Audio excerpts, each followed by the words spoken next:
नमस्कार, मैं शंभू कुमार सिंह और आप देख रहे हैं नेशनल दस्तक। मेरे साथ बाम सेफ के राष्ट्रीय अध्यक्ष, नेशनल कन्वेनर मन मिश्राम साहब हैं। प्रशांत भूषण का मामला हो, कल मंडल कमीशन की बीपी मंडल की जयंती थी और उसके बाद जिस तरह से राम और परशुराम को लेकर यूपी में राजनीति हो रही है, सुशांत को लेकर राजनीति हो रही है, आगे क्या होगा? क्योंकि अब ऐसा लग रहा है कि जो बहुजन समाज के वो तमाम लोग जो मान्यवर कांसीराम साहब को मानते हैं, जो बाम सेफ को जानते हैं, उनको लगता है कि सारी राजनीति राम और परशुराम के आसपास सिमट गई है, तो इसमें बहुजनों के लिए क्या है? यही सब बात समझने की कोशिश करेंगे और मुझे लगता है कि इससे बामन मिश्राम से बेहतर कौन बताएगा, जो लगातार बहुजन आंदोलन को आगे बढ़ा रहे हैं। सर, नेशनल दस्तक को समय देने के लिए शुक्रिया। क्या लग रहा है यूपी में जिस तरह से राम और परशुराम के पक्ष में समाजवादी पार्टी हो या मायावती जी हो, इन सब की राजनीति चल रही है, इसमें क्या दिख रहा है? कैडर की कमी दिख रही है या आप सारी राजनीति धर्म के आसपास ही होगी? नहीं, इनका इसके पीछे एक कैलकुलेशन है शंभू जी। हम्म। कैलकुलेशन ये है हम्म। कि 8-8.5% ब्राह्मण है यूपी में।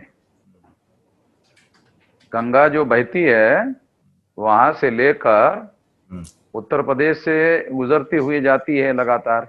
हम्म। तो गंगा के इस किनारे पर उस किनारे पर ब्राह्मणों की संख्या जो है।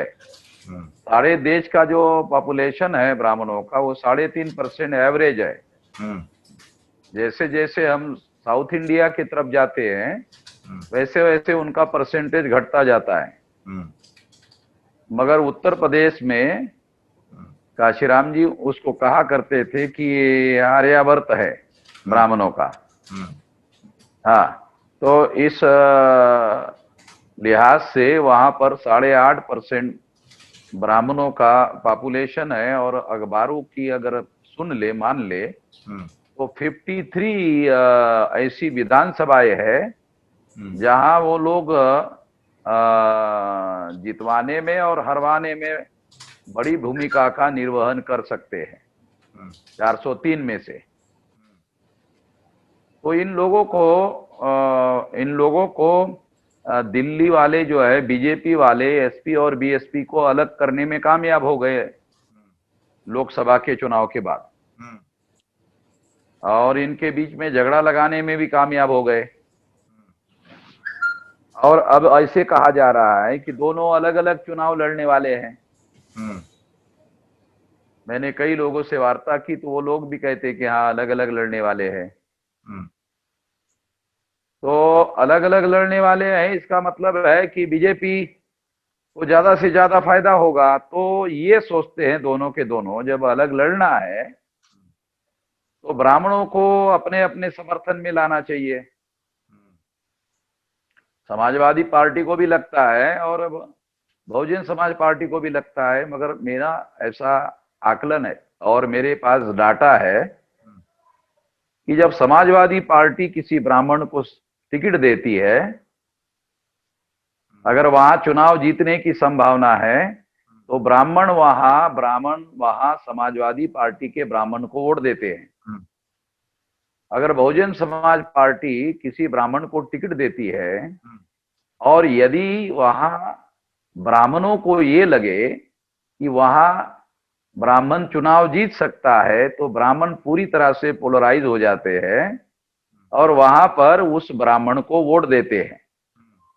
ब्राह्मण कभी भी समाजवादी पार्टी को वोट नहीं देते, ब्राह्मण कभी भी बहुजन समाज पार्टी को वोट नहीं देते हैं। ब्राह्मण को अगर इन पार्टियों ने टिकट दिया और जीतने की संभावना है तो वहां उनको वोट देते हैं।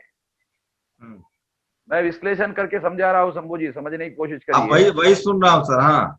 हाँ, बहुत इंपॉर्टेंट बात है और हमारे पास पूरा डाटा है इस बात को प्रूव करने वाला। 17-18 लोकसभा की रिजर्व सीटें हैं यूपी में। तो मायावती कभी चुनाव नहीं जीतती इस पर। तो वहां जो ब्राह्मणों का वोट होता है रिजर्व सीट पर, अगर दूसरी तरफ और एक देखा जाए, बीएसपी के जो वोटर है वो ट्रांसफरेबल वोटर है। तो ट्रांसफरेबल वोटर होने की वजह से उनके वोट उस ब्राह्मण को मिल जाते हैं। मगर ब्राह्मण के वोट रिजर्व सीट पर, पॉलिटिकल रिजर्व सीट पर जो 17-18 सीटें हैं वहां पर बीएसपी को नहीं मिलती है। इसलिए रिजर्व सीटों पर बीएसपी हमेशा कमजोर रहती है। वहां ब्राह्मण वोट नहीं देता है, ठाकुर वोट नहीं देता है और हाईकास्ट वोट नहीं देता है। जब वोट देने का समय आता है तो वो तो कांग्रेस को और बीजेपी को प्रेफरेंस रहता है उनका। मगर जहां ब्राह्मण चुनाव जीतने की संभावना है और बीएसपी और एसपी का कैंडिडेट है, तो वहां ब्राह्मण को वोट देते हैं, और जब देते हैं तो एसपी को नहीं देते, बीएसपी को नहीं देते हैं। इसलिए समाजवादी पार्टी का और बहुजन समाज पार्टी का ब्राह्मणों के पीछे कि ब्राह्मण हमारा समर्थन करे, इसके लिए हम परशुराम को वोट देंगे, मतलब परशुराम का मंदिर बनाएंगे, ये कहने की कोई जरूरत नहीं है। कहे बगैर ही उनको वोट मिल सकता है। नहीं, लेकिन क्या लगता है आपको लोगों को सर, आपको क्या लगता है सर कि ब्राह्मण गधे लोग नहीं है। हेलो, हाँ सुन रहा हूँ, मैं सुन रहा हूँ। ब्राह्मण गधे लोग नहीं है, भारत का शासक वर्ग है। 15 अगस्त 47 को जब अंग्रेज भारत छोड़कर चले गए तो अंग्रेजों ने पंडित जवाहरलाल नेहरू काश्मीरी ब्राह्मण को ट्रांसफर ऑफ पावर में प्रधानमंत्री नॉमिनेट किया 2 सितंबर 1946 को। तो उस तारीख से ब्राह्मणों ने भारत का शासक वर्ग, यानी अंग्रेज भारत का शासक वर्ग थे 14 अगस्त 47 तक।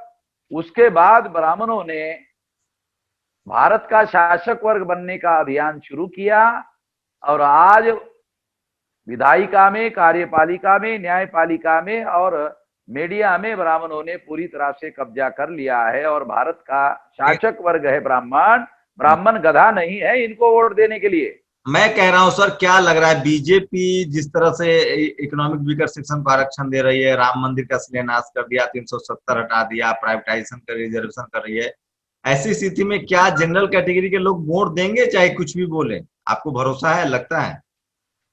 मेरा शुरू से ये ओपिनियन है कि हाई कास्ट बीएसपी को और समाजवादी को वोट नहीं देते।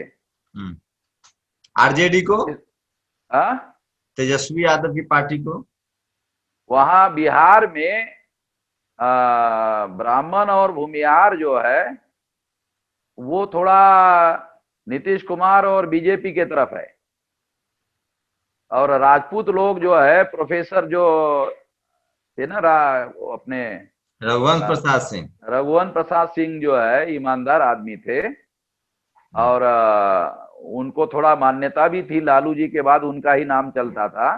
तो राजपूतों में थोड़ी पकड़ थी। मगर बात यह है कि राजपूत को टिकट दे, वहां पर राजपूत वोट ट्रांसफर हो सकता है। राजपूत कभी ये नहीं कहता कि राजपूत ये कहे कि भाई ये पार्टी हमारी है। सारे देश भर में ऐसा है और उत्तर प्रदेश में तो ये है ही है। इसलिए मेरा ये मानना है कि ब्राह्मणों ने कभी बीएसपी को अपनी पार्टी नहीं मानी और समाजवादी को अपनी पार्टी नहीं मानी। उनको लगता है कि जहां पर ब्राह्मण को टिकट दिया, अगर वो चुनाव जीत सकता है तो ही वो देते हैं।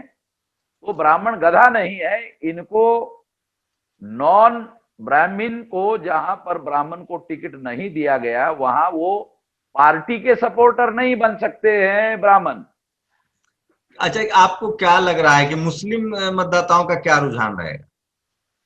मुस्लिम मतदाताओं का रुझान जाएंगे उत्तर प्रदेश में जी कांग्रेस का तरफ जाने का कोई आधार नहीं दिख रहा है।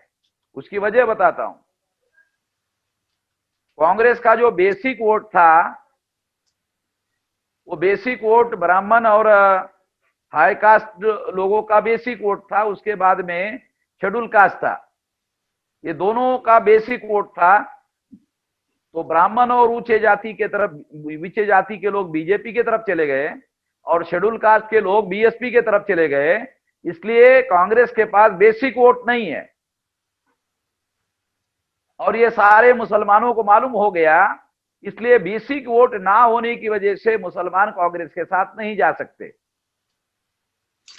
आप अच्छा, ये प्रशांत भूषण को लेकर आपकी क्या राय, जो सुप्रीम कोर्ट लगातार उनसे कह रहा है कि आप माफी मांग लीजिए, प्रशांत भूषण कह रहे हैं, जबकि जस्टिस कर्नन को जेल भेज दिया गया था, लेकिन बहुजन समाज उसके बारे में मेरी फंडामेंटल राय ये है हम्म, कि 15 अगस्त को इस देश का मूल निवासी बहुजन आजाद नहीं हुआ। मैं आपको सबूत के साथ बताता हूं। शेड्यूल कास्ट के 131 मेंबर पार्लियामेंट चुनकर जाते हैं रिजर्व सीट पर SC ST के, और 1350 1350 के लगभग MLA चुनकर जाते हैं देश भर में। कहीं पर भी कांग्रेस और बीजेपी के जो लोग चुनकर आते हैं उनको पार्लियामेंट में बोलने नहीं देते। तो बोलने की आजादी ही वास्तविक आजादी है। तो 15 अगस्त को हम लोग आजाद नहीं हुए, और अभी भी हमारे इलेक्टेड रिप्रेजेंटेटिव को कांग्रेस, बीजेपी या ब्राह्मणों की पार्टी पार्लियामेंट में, संसद में, विधानसभा में बोलने नहीं देती। आर्टिकल 19 जो बाबा साहब आम्बेडकर ने freedom of speech and freedom of expression, जो आर्टिकल 19 है, उसके तहत हमको आजादी मिली। सारे देश के लोगों को 15 अगस्त ब्राह्मण और ऊंचे जाति को आजादी मिली। हम लोगों को 26 जनवरी 1950 को आर्टिकल 19 की वजह से आजादी मिली। प्रशांत भूषण को माध्यम बनाकर judiciary freedom of speech and freedom of expression को खत्म करने के दिशा में, या प्रभाव शून्य करने के दिशा में, या कमजोर करने के दिशा में कोशिश कर रही है। तो मैं freedom of speech and freedom of expression एक ऐसा फंडामेंटल आधार है जिसके आधार पर इस देश के मजलूमों का आंदोलन चल रहा है। अगर ये कमजोर हो गया तो हमारे आंदोलन का भी भविष्य खत्म हो जाएगा। इसको ध्यान रखना बहुत ज्यादा जरूरी है। हमारे लोगों को, जो बहुजन है, मूल निवासी है, SC ST OBC माइनॉरिटी के लोग हैं, उनके लिए article 19 freedom of speech and freedom of expression ये आजादी है। और इसके बचाव के लिए अगर आवश्यकता पड़ी तो जेल भरो आंदोलन भी हम लोग करेंगे। इसके लिए बड़ी लड़ाई मैं प्रशांत भूषण का मुद्दा आने के पहले से लड़ रहा हूं। मैं वो पहला आदमी हूं जिसने freedom of speech and freedom of expression के आधार पर सारे देश भर में मुद्दा उठाया। बीजेपी की सरकार थी झारखंड में, उन्होंने मेरे खिलाफ देशद्रोह का मुकदमा चलाया था। मैं वहां जाकर ये बोलकर आया कि तुम जो देशभक्ति का सर्टिफिकेट बांट रहे हो, तुम्हारे सर्टिफिकेट पर मैं खड़े खड़े मुतता हूं। तुम जो देशभक्त कहते हो ना, फला फला लोग देशभक्त है, ये है वो है, तो तुम्हारे ये देशभक्ति का सर्टिफिकेट बीजेपी RSS संघ परिवार वाले जो बांट रहे हैं, उसके ऊपर मैं खड़े खड़े मुतता हूं। सारे पुलिस थे 400-500 लोग देख रहे थे, सुन रहे थे। मैंने कहा ये आजादी 26 जनवरी 1950 को हम लोगों को मिली आर्टिकल 19 के तहत। ये हमारा मौलिक अधिकार है, कोई साधारण अधिकार नहीं है। लेकिन जिस तरह से सुनो लगातार, शंभू जी सुनो, क्योंकि ये हमारे लोगों को पता है नहीं है, हमारे लोग आजाद नहीं है। और उसकी बड़ी वजह आजाद भारत में उनके नेताओं को, इलेक्टेड रिप्रेजेंटेटिव को बीजेपी और RSS के लोग, बीजेपी के लोग, कांग्रेस के लोग संसद में आज भी बोलने नहीं देते। नहीं तो 5 नेशनल लेवल की पार्टियां है, वो भी अपने संसद में उनको बोलने नहीं देती। तो रास्ता क्या है? हा? रास्ता क्या है? Freedom of speech and freedom of expression का अधिकार बचाने के लिए आंदोलन सारे देश भर में करना चाहिए, ये एक रास्ता है।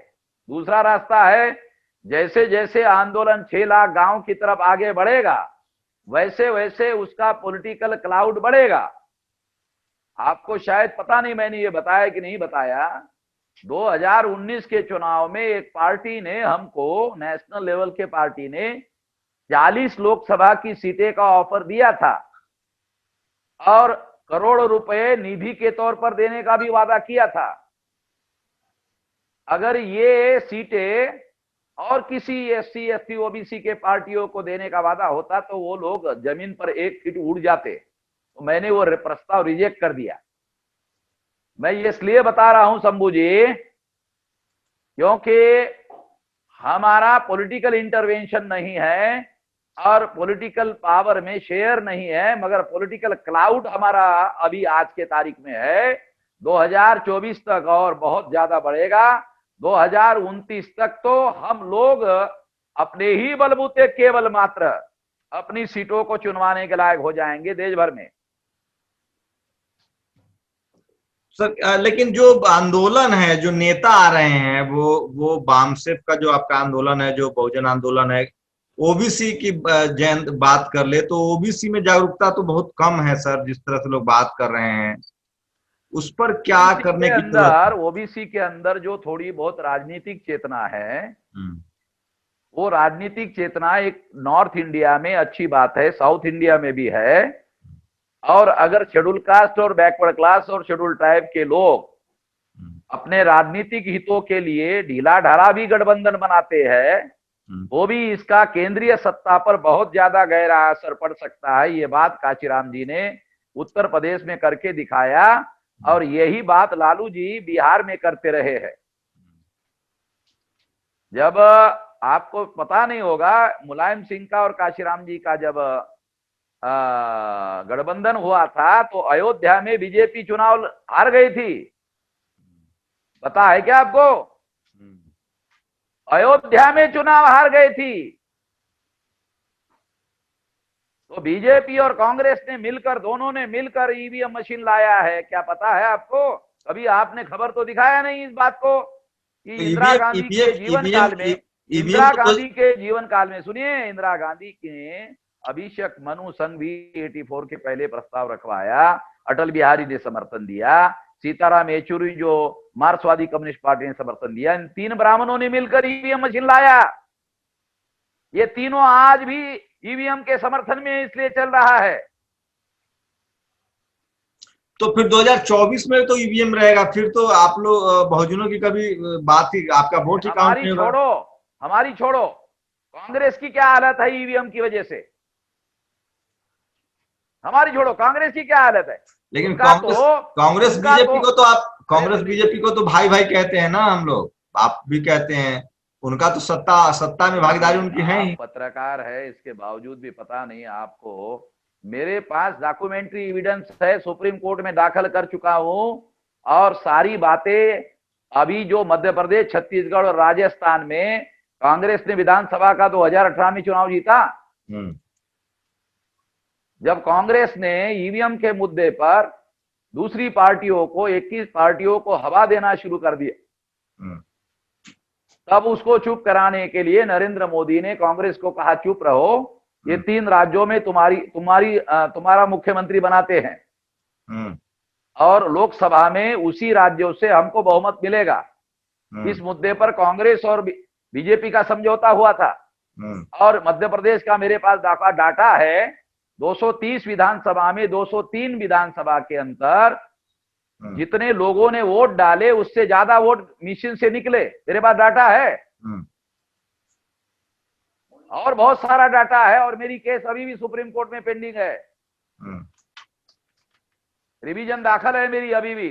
अभी ये कोरोना की वजह से उस पर सुप्रीम कोर्ट में हियरिंग नहीं हो रही है। तो आपकी आगे की रणनीति क्या होगी? क्योंकि तमाम जो भारत बंद करवाऊंगा, ईवीएम पर भारत बंद करवाऊंगा लॉकडाउन के बाद ही। हाँ, अभी तैयारी शुरू कर रहा हूं, बस थोड़ी देर में, सितंबर के एंड तक कोरोना कंट्रोल हो जाएगा। ये जो गिरफ्तारियां हो रही है सर, उस पर आपकी क्या राय है? कोरोना जो, सुनो, कोरोना जो है, हेलो हेलो, जी आपको सुन रहा हूं सर। कोरोना जो है ये डाउनफॉल होना शुरू हो जाएगा सितंबर में। कोरोना भी आपको कोई पॉलिटिकल साजिश लगती है, ये बीमारी लगती है? कोरोना साजिश नहीं है, कोरोना महामारी है, मगर लॉकडाउन पॉलिटिकल है। कैसे? आप बोले कैसे, तो जवाब देता हूं। लॉकडाउन में राम मंदिर चलते रहता है, मस्जिद नहीं चलती है, मगर राम मंदिर चलते रहता है। सपाटीकरण चलता है, और बुद्ध स्तूप को जेसीबी से उड़ाने का मामला चलता है, डिस्ट्रॉय करने का चलता है। तो लॉकडाउन में समस्या है। Freedom of speech and freedom of expression को उन्होंने अपने लिए खुला रखा है, दूसरों के लिए पाबंदी लगा रखी है। अभी आपके पास खबर आई क्या यूपी से? सितंबर एंड तक सामाजिक, राजनीतिक, धार्मिक सभाओं पर पाबंदी रहेगी, ऐसा आदेश निकाला योगी ने। एक आखिरी सवाल सर, क्या लग रहा है आपको कि जिस तरह से गिरफ्तारी हो रही है एससी एसटी ओबीसी माइनॉरिटी के लोगों की, अगर आप बोलते हैं तो आपकी गिरफ्तारी होती है, प्रशांत कनौजिया की गिरफ्तारी हो रही है, मुस्लिम युवाओं की गिरफ्तारी हो रही है, तो एक देश भर में डर है। आपको भी लगता है, डर लगता है कि अब किसी भी समय बावन मिश्राम की गिरफ्तारी हो सकती है? मैंने खुद गुजरात में जाकर गिरफ्तारी दी थी।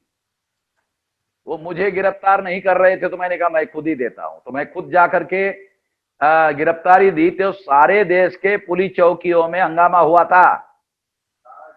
ये सारा का सारा रिकॉर्ड अवेलेबल है सरकार के पास में। और सरकार को लगा कि वामन मेश्राम को अरेस्ट करने से तो ये तो गांधी जी की तरह महान हो जाएगा। गांधी जी भी जेल में जाते जाते महान हो गए थे, और वामन मेश्राम भी जेल में जाते जाते महान हो जाएगा, इसलिए मुझे अरेस्ट करने के बारे में 10 बार सोचते हैं।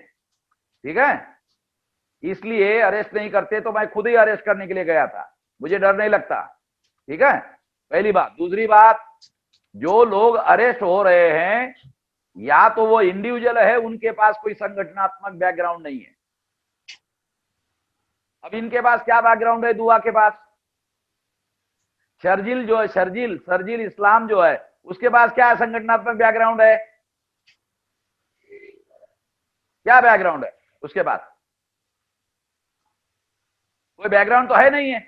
ऐसे लोगों को, जैसे कफील खान है, क्या बैकग्राउंड है कफील खान के पास? तो जिनके पास कोई बैकग्राउंड नहीं है संगठनात्मक, उसको अरेस्ट कर रहे हैं। डिफरेंस समझ में आ रहा क्या शंभू जी? हाँ, सही कह रहे हैं। हाँ, लेकिन हमें अरेस्ट करो, हमें अरेस्ट करो ना। मैं तो, हम लोगों ने ये मामला चलाया 5 अगस्त को कि राम मंदिर के दिन काला काला दिन मनाया है। किसी की औकात थी, किसी संगठन की कोई औकात थी, किसी नेता की औकात थी हमारे अलावा? काला काला झंडा लगाने का सारे देश भर में लगाया हमने। वो कह रहे थे कि सारा भारत जो है राममय हो गया। कहा हो गया राममय? कहा हो गया था? हम तो काला दिन मना रहे थे। बावन मिश्राम जी, आपके फॉलोअर्स देश के सभी जिलों में, दुनिया भर में, और एससी एसटी ओबीसी माइनॉरिटी के लोग आपकी तरफ देख रहे हैं। क्या मैसेज देंगे आप उनको, जिस तरह के हालात हैं, क्या करें वो लोग? सबसे पहले तो ये है कि हम लोगों को पहला मुद्दा ध्यान रखना चाहिए कि हमें स्वोद्धार का रास्ता अपनाना चाहिए, कि ब्राह्मणों की पार्टियां, ब्राह्मणों का संगठन हमारा उद्धार नहीं कर सकता। दूसरा, स्वोद्धार का मतलब है स्वतः का उद्धार करने का विचार धारण करना। तीसरा मुद्दा, उसके लिए संगठन राष्ट्रीय स्तर का निर्माण करना, राष्ट्रीय स्तर का आंदोलन निर्माण करना, आंदोलन को जन आंदोलन में रूपांतरित करने की तैयारी करना। यही मुक्ति दिलाएगा इन लोगों को इस देश में, और कुछ नहीं। कोई दूसरा रास्ता बचा हुआ नहीं है। लेकिन जो अलग अलग लोग की गिरफ्तारी हो रही है, दलित समाज, बहुजन समाज, मुस्लिम समाज के लोग, क्या आपका संगठन उन लोगों के पक्ष में आएगा, उनको लीगल असिस्टेंस दे सकता है, उनकी मदद कर सकता है? क्योंकि मैं बहुत सारे लोगों को लीगल असिस्टेंस दे रहा हूं, सारे देश भर में दे रहा हूं। अभी आपके पास आने के पहले 2 लोगों को कर्नाटक में, अरे उनके घर से एनआईए उठा के लेके गई। किसी के घर में नहीं घुस सकता कोई पुलिस, आर्टिकल 21 के तहत मैजिस्ट्रेट ऑर्डर के बगैर। उसके पास कोई पावर नहीं है। राइट टू लीव का फंडामेंटल राइट है। मगर वो ऐसा करते हैं तो मैं उसके लिए हमारे सुप्रीम कोर्ट के लॉयर को काम पर लगाया। दूसरा, वो पुलिस वाले जो है प्रेशर में है। दूसरा मुद्दा, इसके लिए हम आंदोलन भी कर सकते हैं, हमारे पास आंदोलन करने का भी रास्ता है। अगर कोई हमारे संगठन का नहीं है और वो हमारे पास अपने हस्ताक्षर में अगर हमारे पास कंप्लेंट करता है और मदद की मांग करता है, उसको भी करेंगे, मगर अपने आप कॉग्निजेंस नहीं ले सकता, क्योंकि मेरे पास जानकारी कहां से आएगी? मुझे तो सबूत चाहिए। जिसके ऊपर अन्याय हो रहा है उसका सबूत चाहिए। वो कंप्लेन करेगा तो मैं उसको हर प्रकार की मदद करूंगा। उसमें दो प्रकार की मदद है। बिहार चुनाव में आप क्या देखते हैं, क्या नतीजे आ सकते हैं, क्या होगा? बिहार चुनाव में सारे लोगों को मिलकर तेजस्वी यादव को मुख्यमंत्री पद का कैंडिडेट घोषित करना चाहिए, मगर कांग्रेस इसके लिए रिजर्व है, वो ऐसा करना नहीं चाहती। शुक्रिया बान मिश्राम साहब, आपने जो सटीक बातें कही है, पूरे देश को उम्मीद रहती है और लोग सुनते हैं और मुझ पर बहुत प्रेशर होता है कि लगातार आपसे बात की जाए। और फिलहाल इस देश में जो बामसेफ का पूरा आंदोलन है, उसी की वजह से फूले पेरियार अंबेडकर को समझने में आपको मदद मिलती है। और अगर SC ST OBC और माइनॉरिटी कभी एकजुट होगा भी इस देश में फ्यूचर में, राजनीतिक रूप से, सामाजिक रूप से, तो उसका क्रेडिट आपको बामसेफ को देना पड़ेगा, क्योंकि जो सामाजिक आंदोलन है बामसेफ ही उसको आगे बढ़ा रहा है। शुक्रिया सर, हमको समय देने के लिए और बात करने के लिए। नेशनल दस्तक की आपसे गुजारिश है कि अगर इसको बचाना चाहते हैं तो नेशनल दस्तक को सब्सक्राइब करने के लिए रेड कलर के सब्सक्राइब बटन को दबाएं, फिर बेल आइकन की घंटी दबाएं। नेशनल दस्तक को बचाने के लिए बहुत जरूरी है कि हर खबर को शेयर करें, लाइक करें, कमेंट जरूर करें।